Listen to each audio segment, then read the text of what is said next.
Hey guys, it is the Rexhood, and today I'm going to be doing something a little bit different. I originally attempted to record Overwatch, however, that failed. I didn't feel like going through a rabbit hole of trying to figure it out, so I left it on hold for now. So in the meantime, I figured I could review every single character in Overwatch, starting with damage. This reviews are based on how unique they are, how fun they are to play, and how good they are or how well they can be used in a competitive setting. I will be doing all of the characters and score them out of 10. Also, disclaimer, these are not the correct reviews, they are just mine, so feel happy to have a different opinion from mine. Now that opinion would be wrong because it's not mine. Anyway, let's hop straight into this list. First off, we have Ashe. Now, Ashe is an interesting character with elements of Widowmaker and Mccree. I think her primary is a great way to have distance and damage put into one. If you zoom in, you can do even more damage, and she has an ability called Dynamite, which does damage over time. So she does lots of damage, but the problem is her movement. You would say if you didn't know Coach Gun existed. Coach Gun is one of the most exciting abilities for competitive players. There are so many possibilities with this gun. I mean, you can use it as a dodge, you can shotgun bounce, you can knock someone off a cliff, you can shotgun jump, and you can even get low health evens with it. The only problem with it is the cooldown. It's ridiculously long to use it regularly. While she does do a lot of damage and has an incredible movement option, she is incredibly vulnerable at all times. Unless you have Bob. Bob is Ashe's ultimate that sends Bob into the heat of the battle, shooting anyone he sees. He's basically a Torbjorn turret with a lot more health. The problem is that is her ultimate, so you have to have that charged up, and single ults are easy to accidentally do. So while she has a lot of pros, there are a couple cons that most of the time shine out the pros. 7 out of 10. Bastion. Oh boy, Bastion. Where to begin? Now, when you run into a Bastion, you immediately think, oh, great, that guy again, because, he is such a nuisance. He does way too much damage and can refill health. He's broken, right? Well, that's it, though. He basically only has one ability, only one thing to do, and when he's out of that, he's vulnerable. That's all can be. He is the camp master, and he does do ridiculous amounts of damage, but that's all he is. Once you find the counter or kill him once, he ain't coming back. 6 out of 10. Doomfist. Doomfist has some of the most movement options in the game. He can uppercut and smash downwards. He can dash forward with a punch that one-shots most damage heroes. His ultimate can literally allow him to teleport and kill, yet again, most damage heroes in one shot. However, his primary has so little damage. Although his abilities have a super short cooldown, it's hard to win some fights, especially against tanks when you're only using your primary. But other than that, he is a beast. He's always moving and has an easy way to kill every damage and support character. The problem with Doomfist is his ability to kill tanks. It's very hard to kill tanks like Roadhog and Reinhardt because his abilities are for heroes with 200 health or below. But he does a lot of damage, can get around easily, and is a very, very fun character to play. 8 out of 10.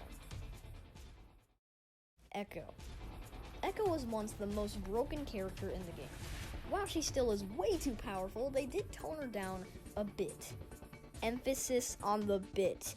Echo's primary alone does great damage with fast reload times and fast rate of fire with a wide hitbox. Already an amazing character, but it doesn't stop there.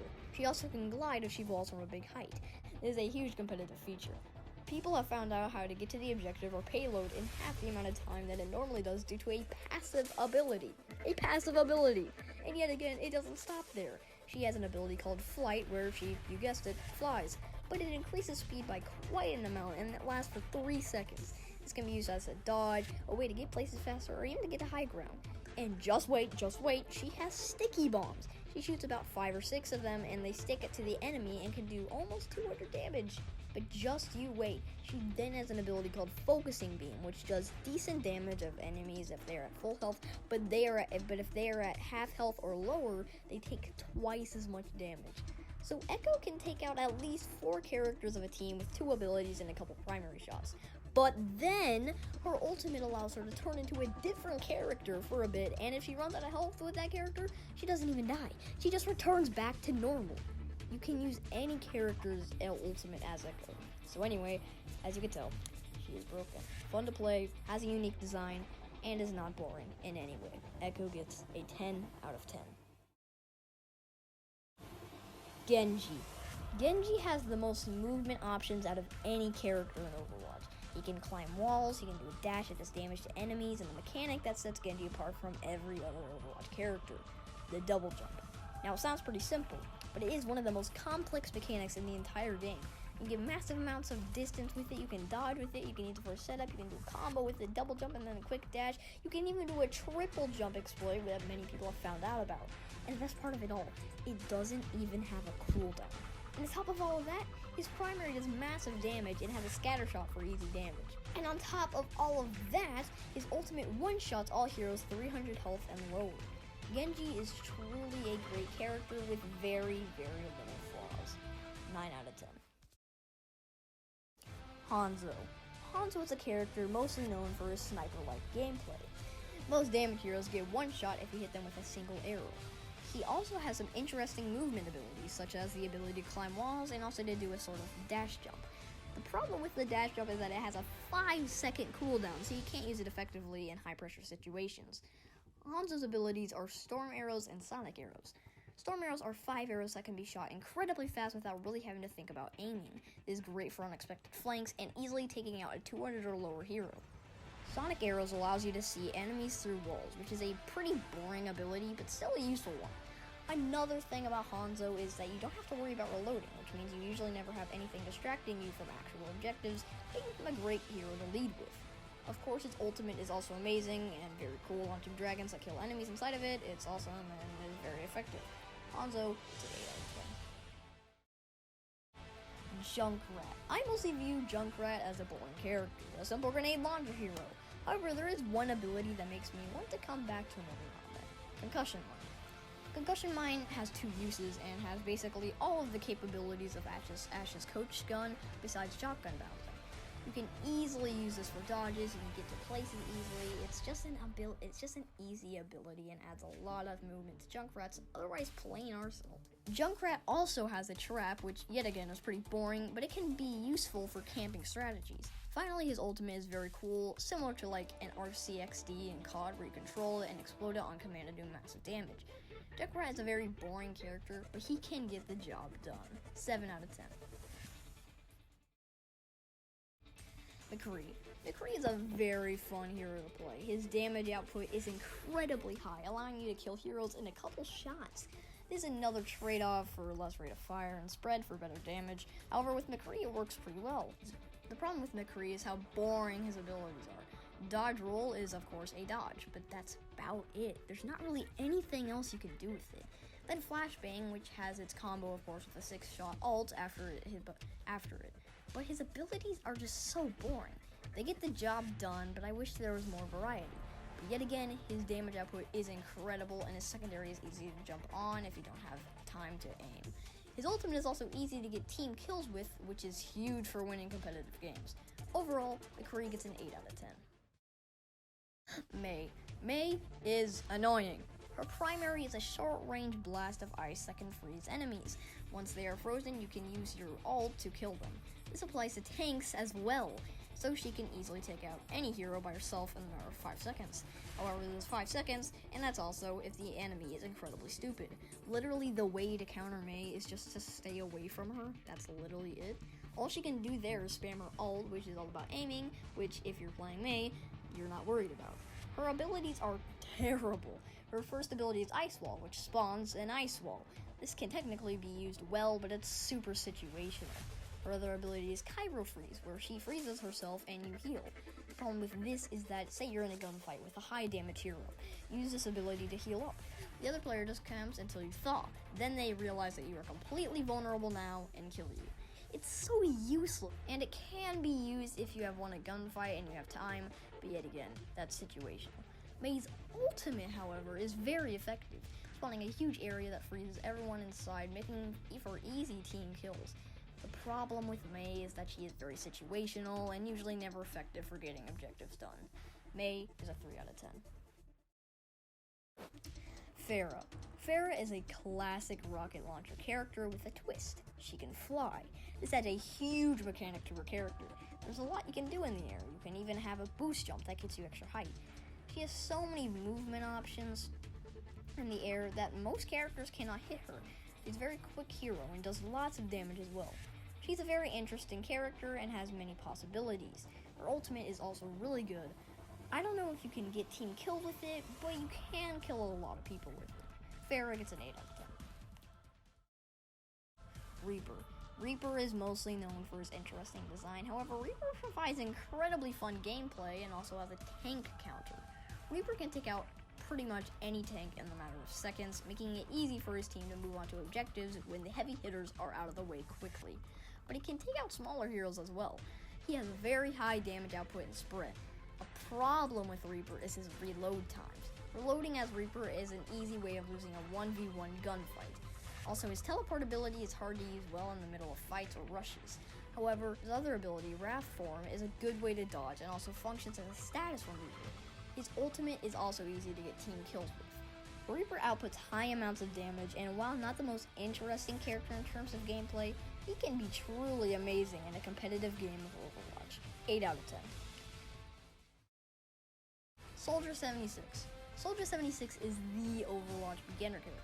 He has high damage output, rockets have low cooldown and have large hitboxes, can heal himself and allies, can sprint, and his ultimate is aimbot. While Soldier 76 might be the easiest player in the entire game to play, he's a great character that can support a team and sure as fuck is fun to play. 9 out of 10. Sombra. Sombra is what I like to call the anti-team hero. Basically, if you play a Sombra, you are going to play more than half of the game invisible. And that's fine because, that's how you play Sombra. Sombra is so useless to a team that it's kind of hilarious. She can't help her team even if she tries because her whole character revolves around sneaking up on people and hacking them, which takes away their abilities. Then you go back to being invisible. You can also put down a teleporter to flee if anyone finds you. Now, I think it's fun that there's a character like this in Overwatch, but yeah, she's terrible for competitive, god-awful. Her primary doesn't even output enough damage to win in a gunfight against most heroes. Sombra gets a 3 out of 10. Symmetra. Symmetra is a very interesting character. Her character revolves around her sentry turrets. She can place 3 of them at a time, and they do gradual damage, along with slowing the enemy down. There are 2 ways to play Symmetra. One is placing turrets down in a very effective way, making it difficult for the other team if you're defending. However, what's good about Symmetra is that you can play a certain way for defending and a certain way for attacking. When attacking, you can really use Symmetra to rush effectively, slowly picking off them one by one and getting the objective. When rushing as Symmetra, you want to use her alt fire, which, if charged all the way, has incredibly high damage output. Her primary can be used to finish off low health characters. The parts where her character falls is her other ability and her ultimate. Symmetra's other ability is Teleporter, which spawns a teleporter, which can save time if you're in high pressure overtime objectives, but in any other situation, it's just kinda there. Her ultimate spawns a big barrier that goes across the entire map. This can be used effectively if your team is ready for it, however that is incredibly unlikely, and her ultimate really just doesn't do much. 7 out of 10. Torbjorn. Another hero whose character revolves around a turret. Torbjorn is the hero to camp with. You just place down a deploy turret and hammer it. Hammering it refills its health. Torbjorn is all about camping. That's literally all there is about his character. It's camping with his turret. It's pretty boring, and without his turret, he really doesn't have much. Molten Core ups his health, speed, and damage, but it's still incredibly difficult to win a gunfight. His damage output is way too low to do anything without his turret. His ultimate is very useful, however. You shoot out a bunch of lava, basically stopping the enemy from going into the area. This is super useful for if there's only a couple seconds left on an objective and you're defending.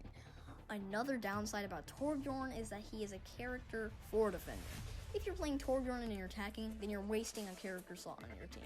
6 out of 10. This is a different day. I wrote a script for Tracer's thing, I recorded it, and I realized everything I said in it I don't like. So I'm just glad I rewrote the script.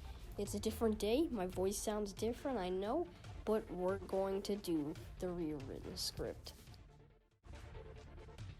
Tracer. Tracer goes fast. Tracer's all about movement, all about taking into account how many blinks you have and using them in an effective way. Tracer is also about blink management. You never want to be caught in a gunfight with 0 blinks left. Tracer is one of the hardest characters to play in the game to her fullest potential. She has endless possibilities, high damage output, movement options, and even a way to heal herself.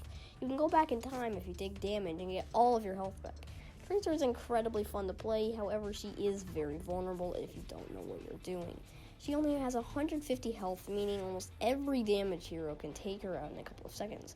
But if you have blinks, good aim, and skill, the 150 health doesn't even matter. 9 out of 10. Widowmaker. Widowmaker is a sniper. That is her character. But she does have a twist. Her primary is kind of like a submachine gun. It has pretty decent damage output with low range and high rate of fire, but her ult is zooming in, and if you shoot while zooming in, bam, it's a sniper. The sniper one-shots heroes 200 and lower for easy kills, and if you get rushed, you can use your SMG to try and take them out. She also has some movement options with her grappling hook. This can be used as a dodge, to escape, or to get to a sniping spot. She also has the poison mine, that when an enemy is near it, it will release poison that deals gradual damage to them. Her ultimate is pretty lackluster, however. It just allows you and your team to see the other team's walls. While it can be useful for very skilled players, most players can't use it very well. Widowmaker is a fun character and can be very useful. 8 out of 10. So there you have it, folks. There is my review of every Overwatch damage hero. Some of them are very useful and some of them are a waste. I really enjoyed making this list for my favorite game of all time, and if this does well, I will most likely make one for support and tank. Just tell me what you think. So thank you for watching, I hope you enjoyed, and I'll see you guys in the next one.